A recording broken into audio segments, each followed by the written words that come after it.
جن کو محبوب کی ملاقات کا شوق ہو نا، ہم نے جان دے دی وعدہ دیدار پر۔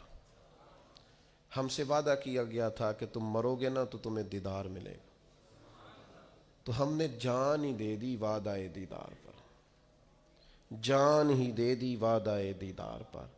اور پھر فرماتے ہیں نقد اپنا دام ہو ہی جائے گا۔ فرماتے ہیں ہم نے جان دی ہے اس وعدے پر کہ وہ ملے گا، تو امید ہے کہ یہ سودا ادھار نہیں۔ جیسے ہی قبر میں جائیں گے سامنے حضور کی زیارت نصیب ہو جائے گی۔ اس لیے لحد میں بھی عشق رخ شاہ کا داغ لے کے چلے، اندھیری رات سنی تھی سو چراغ لے کے چلے۔ یہ حدیث آپ نے بھولنی نہیں، یہ تنہائیوں میں یاد رکھنے کی روایت ہے، یہ تنہائیوں میں پڑھنے کی روایت ہے۔ یہ اپنے ذوق کو تازہ، جو لوگ کہتے ہیں نا وجد سرور کیف میں جانا چاہتا ہوں، وہ مشکات شریف کی اس حدیث کو دیکھے۔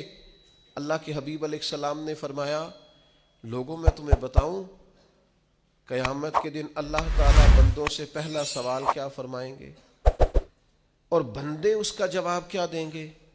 یا رسول اللہ کرم فرمائیے بتائیے۔ تو کریم فرمانے لگے اللہ تعالیٰ قیامت کے دن بندوں سے سب سے پہلا سوال، اگرچہ بعض اور احادیث میں اور سوالات بھی آئے ہیں قیامت میں جو سب سے پہلے ہوں گے، لیکن اس حدیث میں یہ والا سوال حضور نے بیان فرمایا۔ حضور فرمانے لگے اللہ قیامت کے دن اپنے بندوں سے سب سے پہلا سوال یہ فرمائے گا کیا تم میری ملاقات کو پسند کرتے تھے؟ اوئے ہوئے ہوئے، کیا تمہارا ملنے کو جی چاہتا تھا؟ کبھی اے حقیقت منتظر نظر آ نہ لباس مجاز۔ اقبال کہتے ہیں تیرے کرم اتنے ہیں دل کرتا ہے تجھے دیکھیں، کبھی کبھی اے حقیقت منتظر نظر آ نہ لباس مجاز میں۔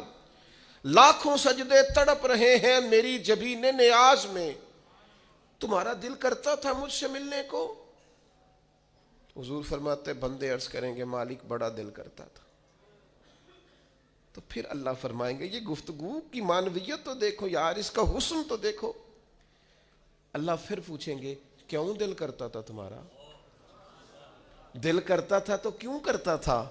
عرض کریں گے مالک اس لیے کہ ہمیں امید تھی کہ تم معاف بھی کر دے گا رحمت بھی فرمائے گا، اس معافی کی امید پر دل کرتا تھا تو ملے۔ حضور فرماتے ہیں پھر رب فرمائے گا مجھ پر واجب ہے، میں نے اپنے کرم سے واجب کر لیا ہے کہ آج تمہیں جنت عطا کروں گا۔ یہ جو ملاقات ہے نا، ملاقات کہ وہ ملیں گے، ان سے ملاقات ہوگی۔ عمر بیت گئی نا نام جپتے، عمر بیت گئی نا تذکرہ کرتے۔ ہم سے بھی لوگ پوچھتے ہیں کیا کمائی کی، کیا زندگی میں حاصل کیا؟ تو ہم کہتے ہیں شرق سے غرب تک، ملک کے ایک کونے سے لے کر دوسرے کونے تک مدینے والے کی بات کی ہے، حضور کا ذکر کیا ہے، نبی پاک کے اور میں اپنی حیات کی قربان تھی وہاں ساری محمد محمد پکیندے گزر گئی ساری۔ یہ اعزاز ہے، یہ کرم ہے۔ اب کیا ہوتا ہے گناہگار لوگ اتنا بڑا دعویٰ تو نہیں کر سکتے، لیکن دل تو چاہتا ہے نا کہ چلو جس کا نام لیا ہے اس کی کبھی زیارت بھی ہو، کبھی ملاقات بھی ہو، کبھی نظر کرم بھی ہو۔ کسی نے اپنے محبوب سے کہا تھا کہ ذرا ایک نظر مجھ پہ بھی کیجئے، تو قریب بیٹھے ایک شخص نے کہا یار تو نے بڑا دعویٰ کیا ہے، جو محبوب ہوتے ہیں ان کو تکلیف نہیں دی جاتی، تو کہتا ہے پورا چہرہ ہی تیری طرف پھیرے۔ تو پھر اس نے اس درویش سے پوچھا کہ میں بھلا پھر کیا کروں، میرا دل تو میرا بھی کرتا ہے نا، چلو یہ تو آپ کی بات ٹھیک ہے کہ اب میں محبوب سے کہوں کہ اتنی تکلیف کرے کہ میری طرف پورا رخ پھیرے تو ٹھیک نہیں، تو پھر بتائیں میں کیا کروں؟ تو اس نے کہا ان راہوں میں کھڑا ہو جا جن راہوں کی طرف وہ کریم دیکھتا ہے۔ چلو اسی با کردار کو دیکھتے دیکھتے بیچ میں تیرے اوپر بھی نظر، مجھ پہ محشر میں نصیر ان کی نظر پڑ ہی گئی، مجھ پہ محشر میں نصیر ان کی نظر۔ اوئے ہوئے اللہ کرے آپ کو بھی وہ لطف آئے جو مجھے آ رہا۔ کہتے مجھ پہ محشر میں نصیر ان کی نظر، یہ انتہائی عاجزی ہے کہنے والے کی۔ اس نے بالکل اپنے آپ کو ختم کر کے کہا کہ میں قابل تو نہیں تھا اور میں پھر تکلیف دیتا کہ میری طرف دیکھیں اسپیشل میرے لیے وقت نکالیں، پر کرم یہ ہوا کہ مجھ پہ محشر میں نصیر ان کی نظر پڑ ہی گئی، کہنے والے اسے کہتے ہیں خدا کا کرنا، کہنے والے اسے کہتے ہیں خدا کا کرنا۔ اللہ نے کیا کہ نظر مجھ پر پڑ ہی گئی، اور جب پھر پڑ گئی تو تیری ایک نظر کا کمال ہے اور میری زندگی کا سوال ہے، بس جب پڑ گئی تو سو پھر پڑ گئی۔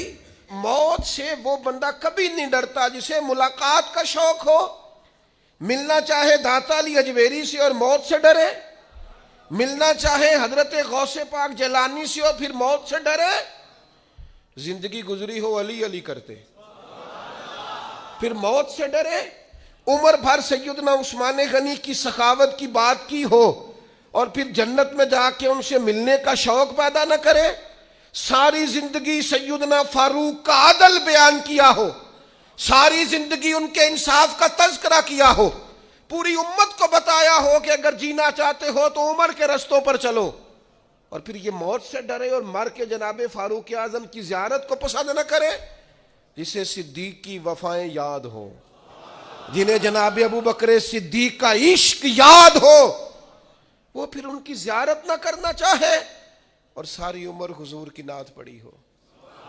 مانا نہیں آتا تھا پھر بھی کہا بلغ العلا بکمالہ کشف الدجی بجمالہ حسنت جمیع خصالہ صلوا علیہ والہ سے نہیں ترجمہ آتا تھا، پر جب بھی کو پڑھتا تھا یہ بھی جھومتا تھا، مولا یا صلی وسلم دائما۔ او میرے عزیز یاد رکھو، ساری زندگی حضور کی نعتیں پڑھی، نبی پاک کے تذکرے سنے، اب موت سے ڈر جائیں؟ حالانکہ موت تو ایک پل ہے، پل سے گزریں گے تو سامنے اللہ کا دیدار بھی ہوگا، مدینے والے کی زیارت بھی نصیب ہو، تو زیارت ہوگی، اور ہر نظر کانپ اٹھے گی محشر کے دن خوف سے، ہر کلیجہ دہل جائے گا، اوڑھ کر کالا جبہ وہ آ جائیں گے اور سارے محشر کا نقشہ بدل جائے گا۔